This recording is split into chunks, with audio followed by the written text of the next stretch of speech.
నమస్కారం సార్. నమస్కారం. సార్, రవితేజ గారి ఇరుముడి వాళ్ళ ఆడియన్స్ ముందుకు వచ్చేసింది. ఆయన ప్రీవియస్ ఫిల్మ్స్ తో పోలిస్తే ఈ సినిమా మీద చాలా బజ్ క్రియేట్ అవ్వడం, ఎక్స్పెక్టేషన్స్ క్రియేట్ అవ్వడం జరిగింది సార్. మరి ఈ సినిమా ఆడియన్స్ ని కనెక్ట్ చేసిందా, వాళ్ళు లోన్ చేసుకుంటున్నారా, ఎలాంటి పర్ఫార్మెన్స్ ఇస్తుంది, మీ రివ్యూ ఏంటి సార్ ఈ సినిమా మీద? చేసుకుంటారా లేదా అనేది నేను చెప్పలేను, కానీ సినిమా అయితే ఒక మంచి ప్రయత్నం చేశారు.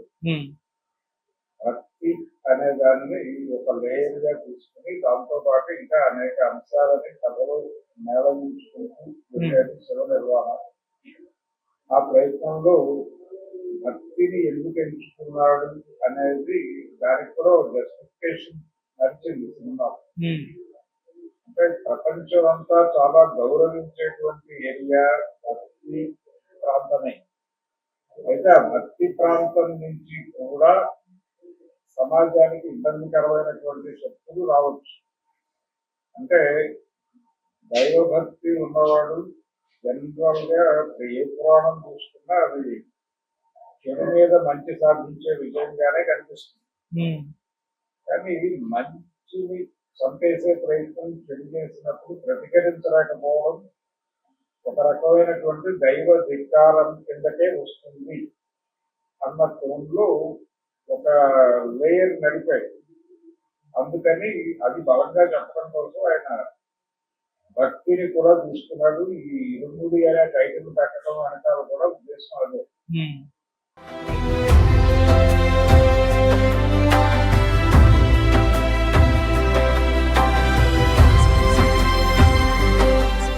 తరతరాలుగా తరగని స్వర్ణ బంధాలు మన మానిపల్లి జ్యువెలర్స్.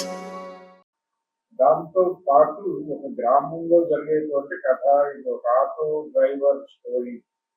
అతను ఇష్టపడి వచ్చినటువంటి అమ్మాయిని పెళ్లి చేసుకుని కొంచెం లేట్ గా కలిగినటువంటి సంతానం ఒక కూతురు. ఆ కూతురుని ప్రొటెక్టివ్ గా చూసుకోవాలి అనుకునేటువంటి తండ్రిగా రవితేజ కనిపిస్తారు ఈ సినిమా. ఆ ఊరిలో ఉన్నటువంటి జనాలు, వాళ్ళతో ఉండేటువంటి అనుబంధాలు, ఆ పక్క ఊరి వారితో ఉండేటువంటి ఘర్షణలు, ప్రేమలు ఈ నేపథ్యంలో నడుస్తుంది. ఆ ఊరికి ఒక ఎలిమెంటరీ స్కూల్ ఉంటుంది. ఎలిమెంటరీ స్కూల్లో చదువుకుంటున్న కూతురు అది అయిపోయిన తర్వాత హై స్కూల్కి వేరే ఊరు వెళ్ళాల్సి వస్తుంది. వేరే ఊరు పంపించడం సేఫా కాదా అనే ఒక డైలమా. ఆ ఊరిలో నుంచి చాలా మంది ఆడపిల్లలు పక్కూరిని చదువుకుంటూ ఉంటారు. వాళ్ళ జీవితాల్లో జరిగినటువంటి ఒక దారుణం ఎవరినైనా నా కూతురుగానే భావిస్తాను అనేటువంటి యాటిట్యూడ్ ఉన్న హీరో ఎలా రియాక్ట్ అయ్యాడు వాటికి అనేది ప్రధానంగా అతను ఎంచుకున్నటువంటి లైన్. ఆ స్కెలిటన్ లో చాలా ఎలిమెంట్స్ వాడాడు.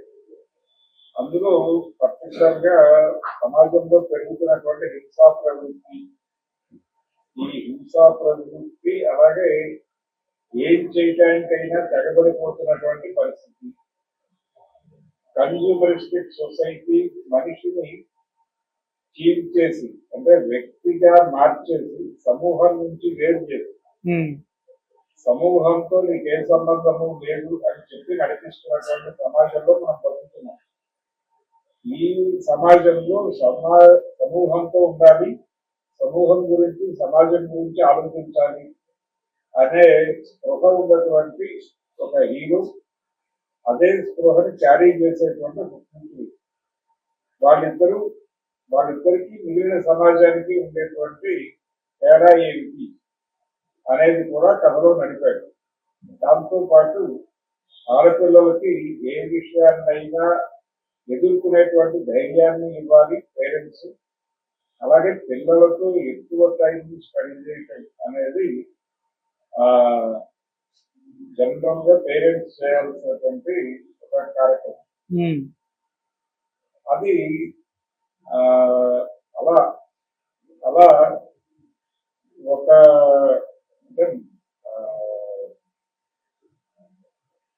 పిల్లలతో టైం స్పెండ్ చేయడం, పేరెంట్స్ పిల్లలతో ఎక్కువ టైం స్పెండ్ చేయాలి.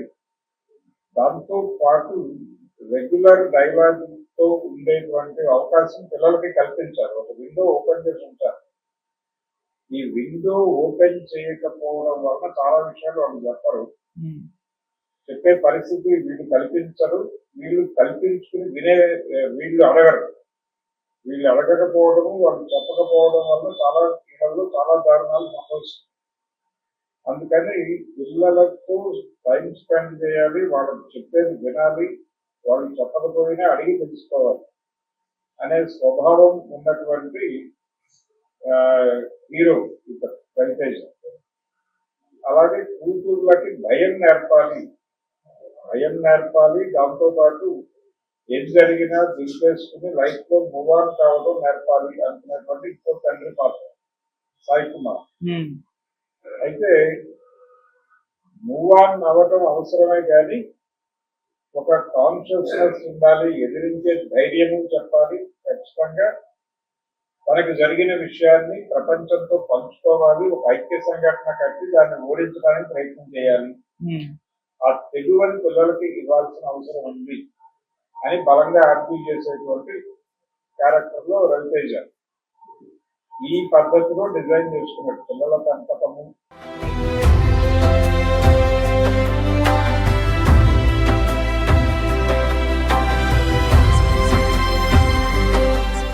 తరతరాలుగా తరగని స్వర్ణ బంధాలు మన మానిపల్లి జ్యువెలర్స్. దగ్గర నుంచి సమాజంలో పిల్లల మీద కనిపిస్తున్న ప్రభావాలు, ఈ ప్రభావాల నేపథ్యంలో కన్సూమరిస్టిక్ సొసైటీ క్రియేట్ చేస్తున్నటువంటి మనుషులలో ఈ దుర్గుణాలు, వీటన్నిటి నేపథ్యంలో నడిచేటువంటి కథ. దీన్ని చాలా ప్రాపర్ గా హ్యాండిల్ చేశాడు, ఎమోషనల్ గా నడిపాడు, ప్రతి సీన్ ని చాలా చిత్రిక పట్టాడు. అక్కడక్కడ కొంచెం ఎక్కడో డీవియేట్ అవుతున్నాడు అనిపించినప్పటికీ దానికి ఇంకెక్కడో లింక్ ఇచ్చే ప్రయత్నం చేశాడు. శివ నిర్వహణ థియేటర్లో కూర్చున్న ప్రేక్షకుల్ని బరువెక్కిన హృదయాలతో బయటకు పంపాడు. అందుకని డెఫినెట్ గా ఈ సినిమా ఆడియన్స్ ని కనెక్ట్ చేస్తుంది అని అనుకుంటున్నాను. కంటెంట్ కూడా అలాంటిది. ఇది రొటీన్ రివెంజ్ ఫార్ములా స్టోరీ అయితే కాదు. అలా అనిపించొచ్చేమో కానీ ఇందులో చాలా కొత్త అంశాలు నడిపాడు. అందుకని బెటర్ సినిమా, మంచి సినిమా. జనాలు ఏ మేరకు నిజానికి తీసుకెళ్తారు అనేది చూడాలి.